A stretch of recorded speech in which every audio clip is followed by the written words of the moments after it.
and South Korea are taking a step towards a new era of peace. The two have signed a military agreement, and they've also pledged to remove all threats that could cause war in the region. The leaders of the two Koreas, Kim Jong-un and Moon Jae-in, sealed the peace deal after the second round of talks in Pyongyang. North Korea has agreed to dismantle key missile facilities. Denuclearization efforts will include the permanent closure of test launch pads. Today, I present Moon made another milestone on the way for development in North-South Korea relations and peace. I sincerely appreciate President Moon's passion and effort who visited Pyongyang for this valuable progress today. With Chairman Kim, we agreed on detailed measures to completely remove fear of war and risk of military conflicts. Also, we promised to pass next generation a beautiful land with nuclear weapon or three, from Baekdu to Anra. Before it's too late, we take measures to resolve pain of separated family fundamentally. I gratefully applaud for your leader, Chairman Kim, who is walking this big journey towards new future together with me. Kim Jong-un offered a farewell dinner to South Korean President Moon Jae-in. With this, the two Korean leaders have closed the two-day summit. Our correspondent in Beijing, Isaura Diaz, brings us the latest on this inter-Korean summit.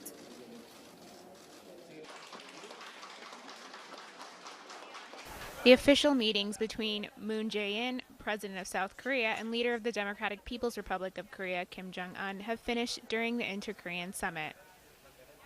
It is only anticipated that Moon Jae-in will travel to a nearby territory to the border between North Korea and China before returning to South Korea. One of the more impactful developments was the September Declaration, an agreement signed between Kim and Moon, which lays out steps towards the denuclearization and to end once and for all with the threats of war on the peninsula. At a press conference, the President of South Korea, Moon Jae-in, declares that North Korea is committed to permanently close a test installation of missile engines with the presence of international experts. It's no secret to anyone that Kim Jong-un has reiterated on several occasions the country's commitment to denuclearization. With this, President Moon Jae-in ratified that he trusts that the relationship between North Korea and the United States will draw increasingly closer. This was one of the objectives of the President of South Korea, bringing North Korea closer to Washington. It's important to note that Kim Jong-un said that by year's end, he could be the first president of the Democratic People's Republic of Korea to visit their southern neighbors, the Republic of Korea. That was Isaura Diaz from China. Chinese medical teams are working alongside doctors in countries across Africa to boost healthcare in the continent. Within the framework of China-Africa Medical Cooperation, the teams have set up the China-Zambia Endoscopy Center, where local patients can receive free diagnosis and treatment. Medics hope the minimally invasive technology could be popularized in Zambia so more patients can benefit from it. Based on their needs, we set up a team in the Emergency and Trauma Center, a team in the Cardiology Intervention Center, an endoscopy center, and we can also do some minimally invasive operation to help Zambian doctors improve their skills and relieve the patients from pains. They offer the service to the vulnerable communities for absolutely free. All the surgeries, all the interventions that they are doing are at no cost to the patients. And they are not only in Lusaka, but they are in other remote places like the southern province of Zambia. And I will tell you that they have done amazing operations. They have saved lives where we thought things were impossible. Zambian President Edgar Lungu has fired a cabinet minister in charge of social and welfare funds, Emerine Kabanchi. She was laid off after Britain and Finland froze aid over suspicions that more than $4 million of aid may have been misappropriated. The minister is accused of using funds meant for payments to vulnerable households to refurbish her office. The president has further ordered the investigative wings to probe these allegations.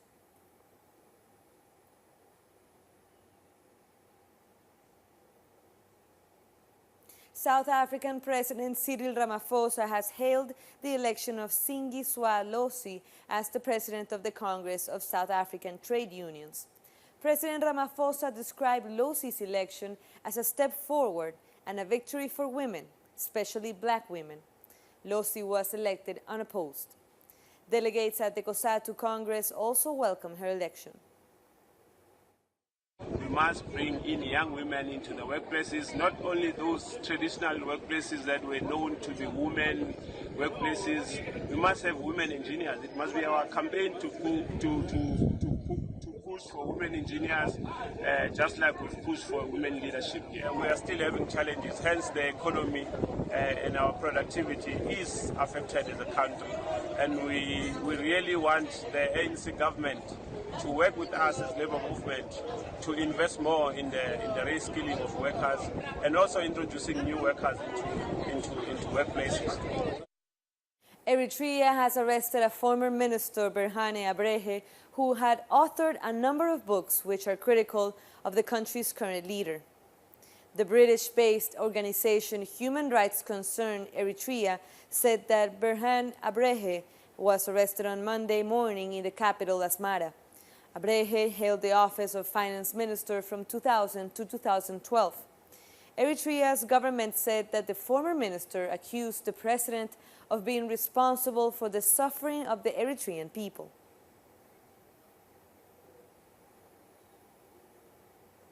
In Zimbabwe, President Emerson Mnangagwa has ruled out a return to the local dollar, at least until economic fundamentals have been corrected. He says that the multiple currency regime introduced in 2009 will remain in place.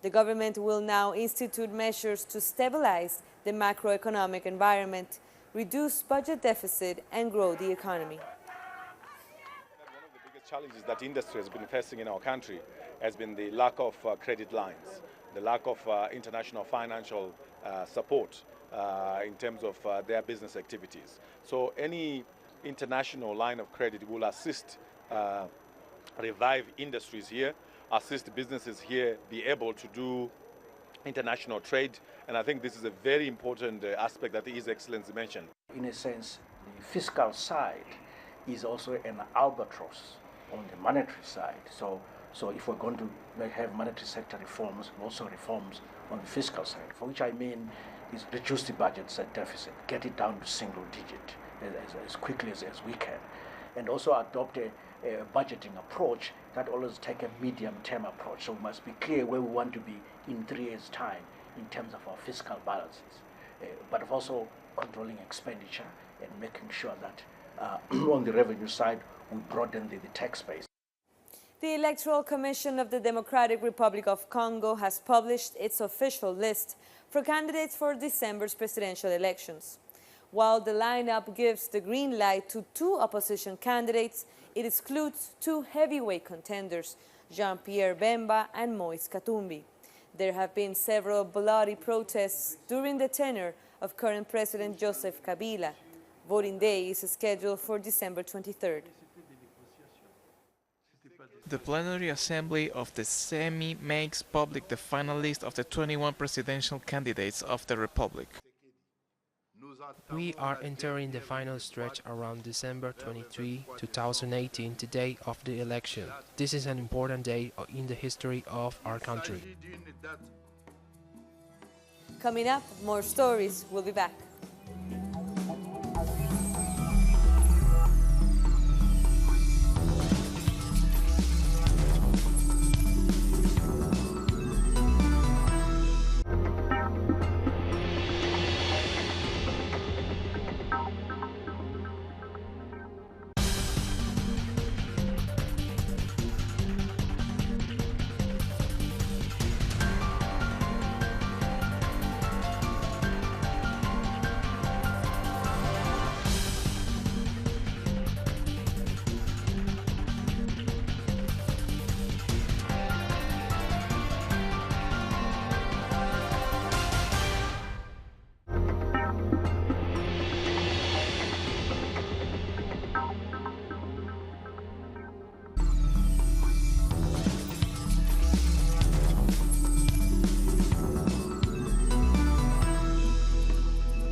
Welcome back.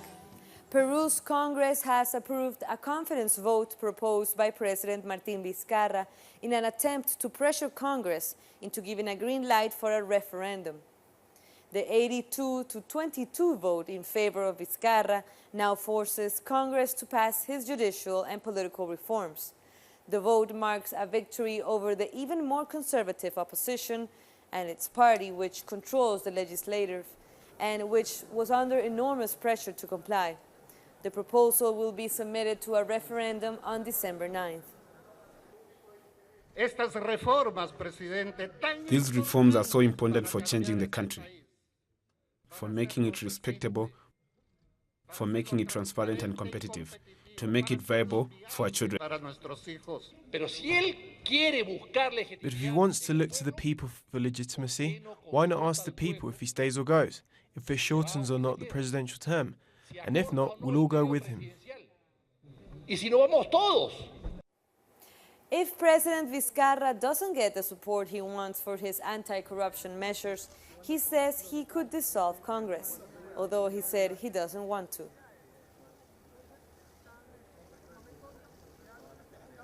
In Colombia, the National Liberation Army says they have released another person who they held captive.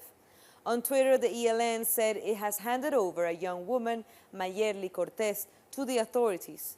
It said that once again the government's peace commissioner had put obstacles, but that the guerrillas had done their duty. President Iván Duque has demanded the release of all ELN captives as a condition for restarting peace talks.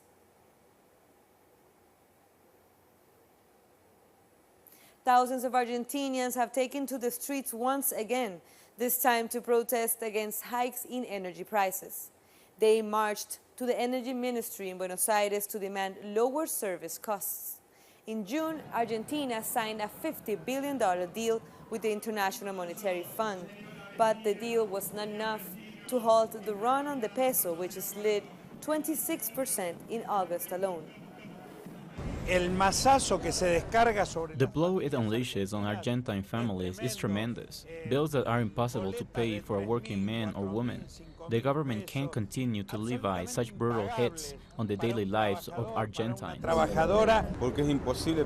If it is hard for us working people who have jobs to pay, imagine how it is for a worker who is out of work. And Argentina's indigenous leader, Milagros Sala, has announced she wants to run for governor in the province of Jujuy. In a radio interview, Sala said she's preparing her campaign. The activist is currently under house arrest, facing charges in different cases. Supporters say Sala is the victim of political persecution for her work as a social activist. Former Spanish Prime Minister José Luis Rodríguez Zapatero could mediate a dialogue between the government of Venezuela and the opposition. Rodríguez Zapatero has arrived in Caracas to push for new talks. President Nicolás Maduro confirmed on Tuesday that his government is willing to sit down with the opposition. The former Spanish Prime Minister has been a central figure in several attempts to reach an agreement with Venezuela's opposition. On Tuesday, Venezuelan President Nicolás Maduro held a press conference for international media in Miraflores Palace. He focused on advances made during his visit to China and talked about attempts by the mainstream media to justify a military intervention in the country. From the Miraflores Palace press room, President Maduro highlighted the agreements made with Beijing that seek to expand joint energy production and technological development. One of the goals set is to produce 1 million barrels of oil per day, which will be exported to China. Firmamos 28 acuerdos en esta oportunidad. We signed a total of 28 agreements during my visit, which amounts to over 700 joint development projects. We also signed an agreement for oil production that will help us grow our industry. Starting today, we need to produce 1 million barrels of oil per day. President Maduro also condemned the media campaign being waged by the international right-wing governments against the people of Venezuela. He called on the New York Times, the newspaper that disclosed recent conspiracies to oust him from power, to investigate Colonel Osvaldo Valentín García Palomo, who the president claims is responsible for arranging the meetings between U.S. officials and former members of Venezuela's military. Este es el hombre.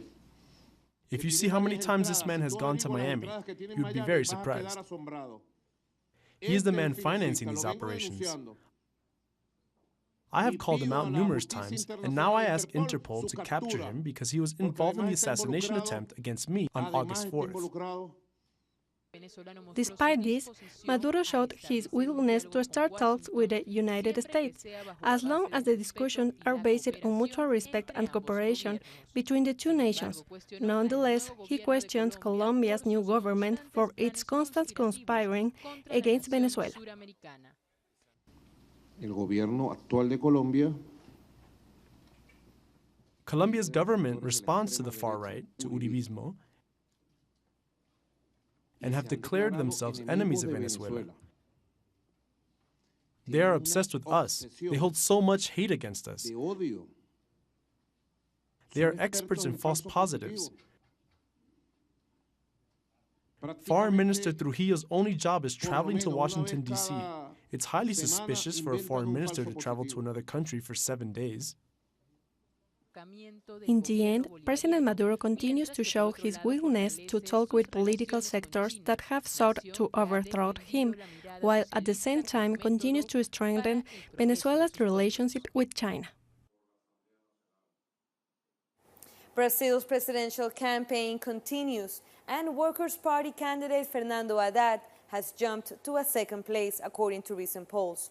Let's hear from our correspondent André Vieira in Rio for more on the election. Fernando Haddad, the presidential candidate for the Workers' Party, has consolidated second place in the latest polls. The Ibope Institute shows that Haddad has jumped 11% to reach the second place and holds now 19% of the voting intention. In the first position, the candidate of the far right, Jair Bolsonaro, with 28%, and the center candidate, Ciro Gomes, has 11%. The biggest challenge for the Fernando Haddad is to gather all the votes from Lula da Silva, who lead all the polls for the new candidates Haddad, and his vice-presidential candidate Manuela Dávila from Brazil's Communist Party. There are less than 20 days to go until the elections. Haddad is now on a countrywide campaign to tell all Brazilians that he is supported by Lula, by Dilma Rousseff, and the progressive movement in the country. He will continue campaigning in the state of Sao Paulo, one of the largest and with the highest amount of votes. André Vieira from Brazil. And a group of women are mobilizing against Brazil's right-wing candidate Jair Bolsonaro on social media. The Facebook group Women United Against Bolsonaro has garnered nearly 2 million members in just a few days. They say Bolsonaro is against women's rights. They have called for a protest on September 29, a week before the presidential elections. He represents a policy that goes against all the rights we have won throughout history and has been in the limelight, especially in recent times. Women's movements are the ones who have fought the most against injustice and unemployment. We women have the worst social statistics. Our sons are dying because of violence, trafficking, and corruption. We'll take one last short break, but stay with us.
Thanks for joining us again.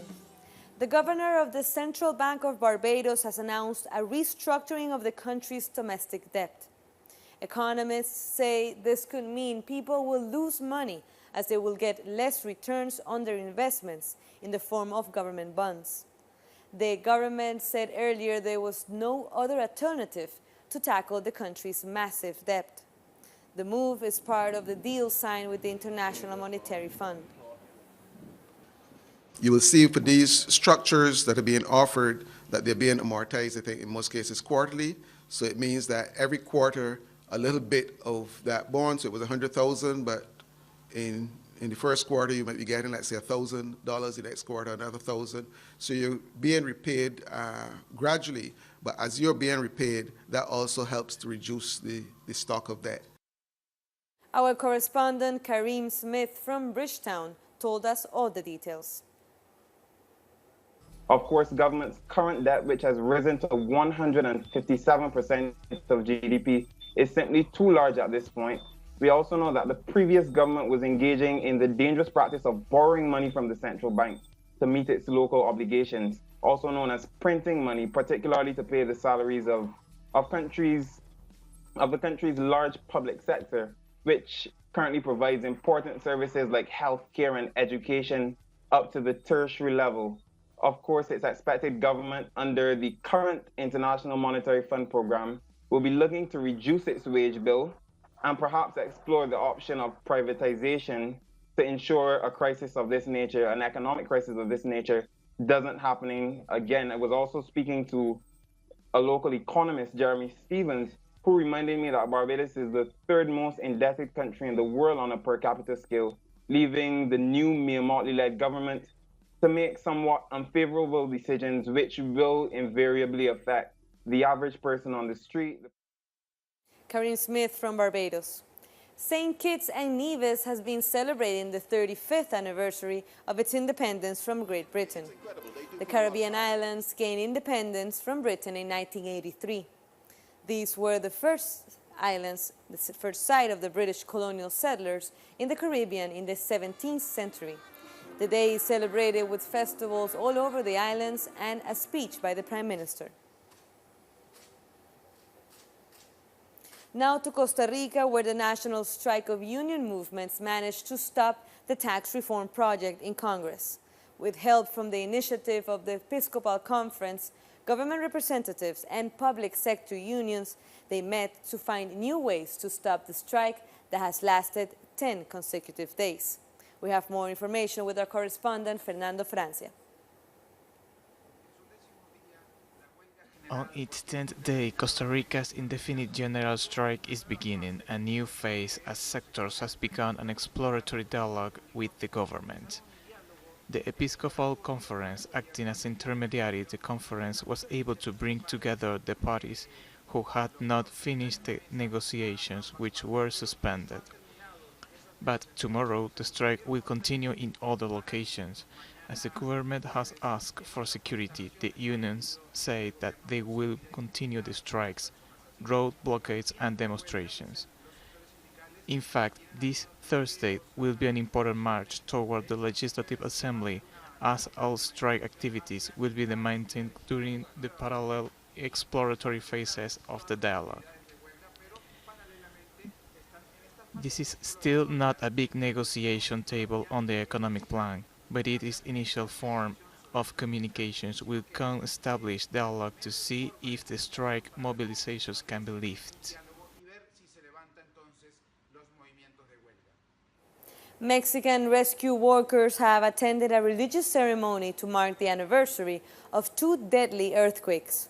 One devastated the country 1 year ago, claiming 369 lives.